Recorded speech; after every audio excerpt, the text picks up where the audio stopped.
Hello, teachers! Today we're going to talk about some changes in our Level 1 classes. So, as you may remember from our alphabet lessons, we added some new activities.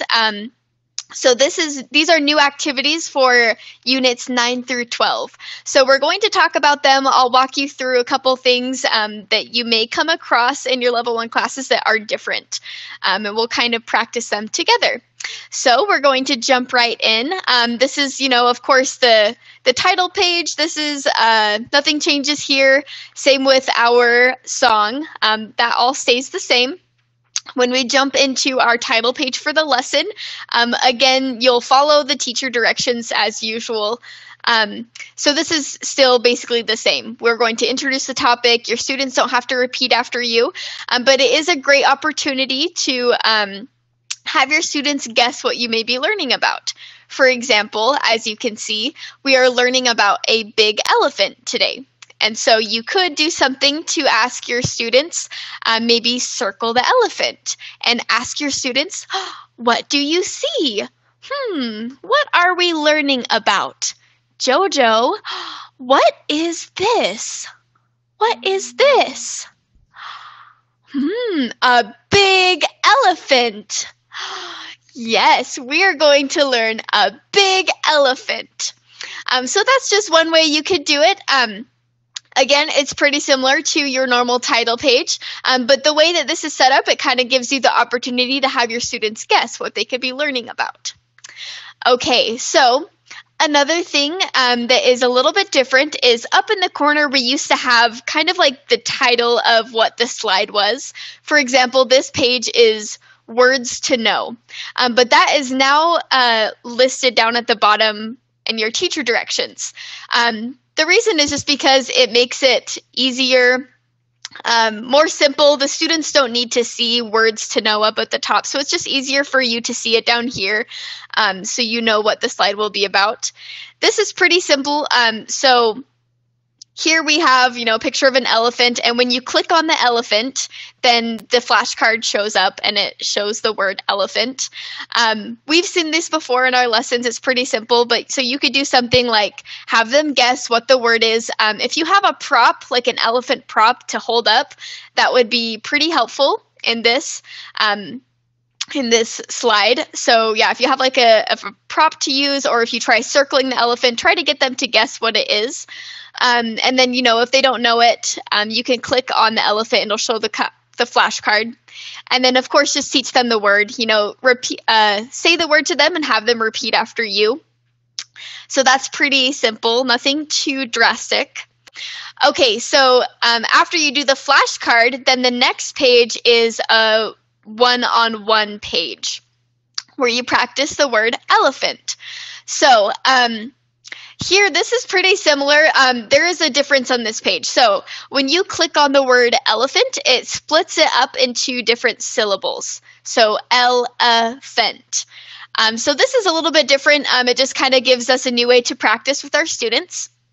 So what you're going to want to do differently is when you bring up your students in the one-on-one page, for example, if I pull up Jojo here, then you can no longer see the elephant word in the background. So what we're going to do is we're going to first practice with all the students while they're down at the bottom, practice saying elephant.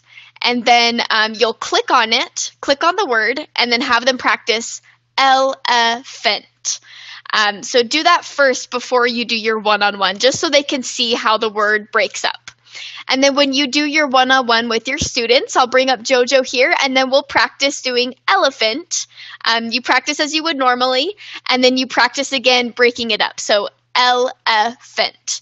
And then you would just follow the same procedure for your one-on-ones. So correct their pronunciation accordingly. Offer any correction they may need. But that is a little bit of a change, so make sure that you do show them how the syllables break up. Okay, and then moving on to the next slide. Okay, so again, if you look down at the teacher direction, it will tell you this is a words to know slide. So this will be important for you to preview your lessons ahead of time because as you Down at the bottom, it says lead the students to guess what the word is. So you're going to need to know what the word is. If you click on the screen, it shows you the word is long, but you'll need to preview that ahead of time. So what you can do is you're going to want to have them guess again. So if you have like a prop, this is what I like to use for long. I have a monkey and he's got a long tail, so I'll like use like something like long, or you can even just like draw on the screen if it lets me. You can like draw on like the neck that it's long, or like the long nose. Do what you want to do, but then afterwards, you'll teach them the word long. And then it will do it again. So once you go back to this page, then it will have, you'll do another one-on-one. So, and again, when you click on it, then it separates it. So it's long. Long. And again, you practice that with the students before you bring them up to the one-on-one. Okay, so now this activity is actually something that we see in our alphabet classes. So it's pretty similar. All you do is you bring up your students and you have them listen to the audio. So you click on the audio. Long. And then you have your students repeat. It is important to try saying clicking on the audio twice. Sometimes the first time the students may not hear it right away. So click on it once and then maybe do it again just so they get the chance to make sure that they hear it. And then they repeat it. And after they repeat it, you click on the question mark. And then it shows long, like the nose is long. And then so if they get it right, then you click on the Bonnie and then it tells them good job. So that's really similar to our alphabet lessons. No drastic change there. Okay, and then it will do it again. And this time the word is elephant. Elephant. And so you will, have your students listen and repeat, same procedure. Click on the question mark and click on the Bonnie. So that's kind of how this activity works.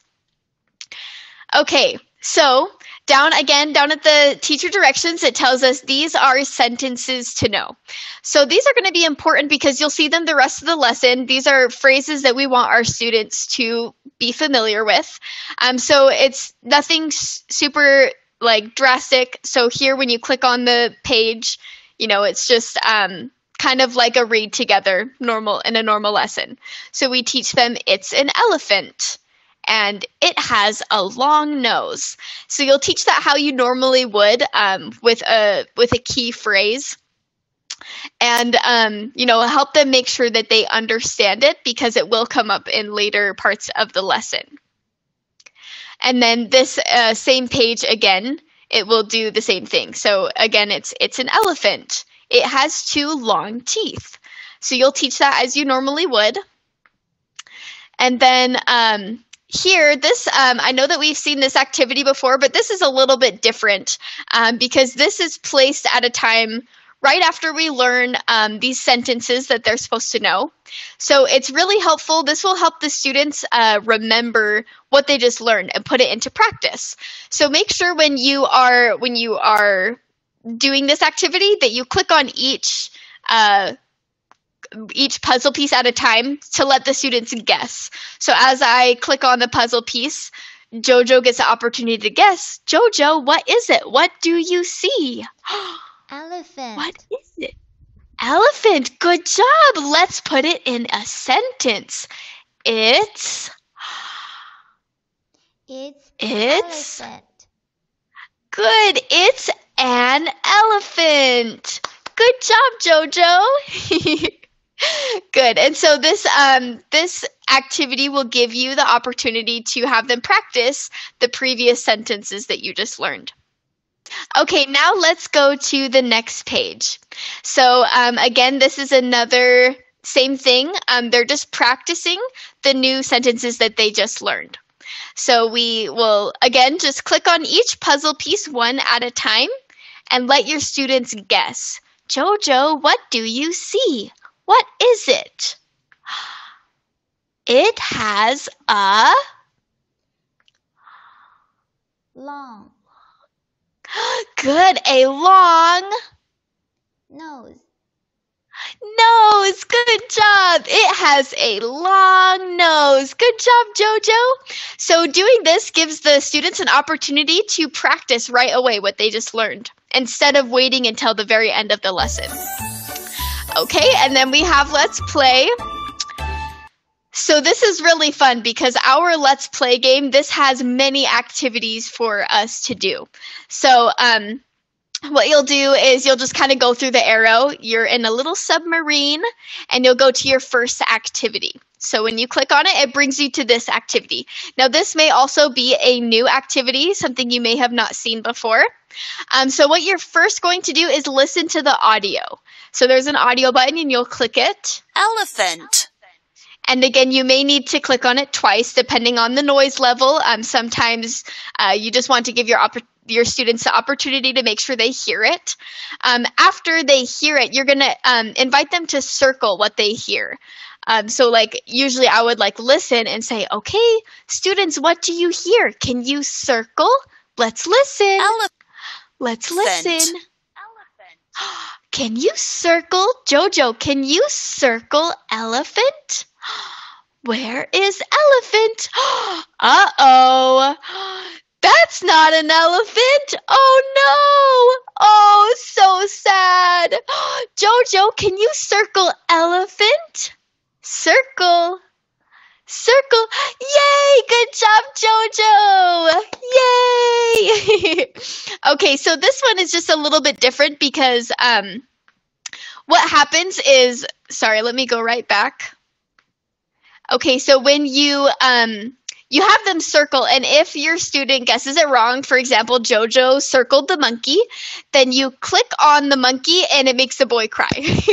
And then if you click on the elephant after she guesses it right, then, he's happy. So that makes it kind of fun. It makes it kind of silly for the students. Kind of a new fun thing to do. Okay, and then you go to your next activity. All right, here we go. This one is just a let's guess. It's just a word, pretty simple. They know what the word is from the lesson. And so they would guess long. And then you go to the next activity. All right, so for this one, now we have role plays during Let's Play. So this is also a little bit different. We used to have role plays right before the Let's Play game, but in these units, our role plays happen within the game itself. So this is, again, it makes it fun because the students are practicing what they're learning throughout the lesson. So you'll do a role play just as normal. You could even do a demonstration. You could pull yourself up here and practice, show them like it is an elephant, and then have your students practice. So you'll do a role play as you normally would. And again, the next activity is the same thing. So it's also another role play. So you come to this activity and you'll have another role play to do with your students. So again, however you normally do your role plays, whether you pull yourself up and do a quick demonstration or just have your students practice together, that's kind of a new fun thing for this activity. Okay, so then after the role play, that is the end of your lesson. And then we come back to the goodbye song. So here you'll listen to the song with your student. Nothing here changes. And of course, again, after this, we have our crown page.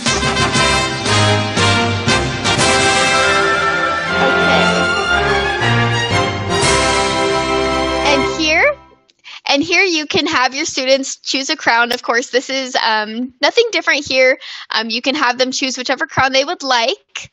And then after the crown page is our Let's Review. So again, no changes here. It is pretty simple. We just have our 2 words and the phrase. And just make sure that you do go through the review. Leave time for that before the end of class. So these are some of the changes for our level 1 classes. I hope that these activities were helpful to watch and that you don't struggle too much right when you start them for the first time. So good luck in your level 1 classes, and we'll see you soon. Bye-bye.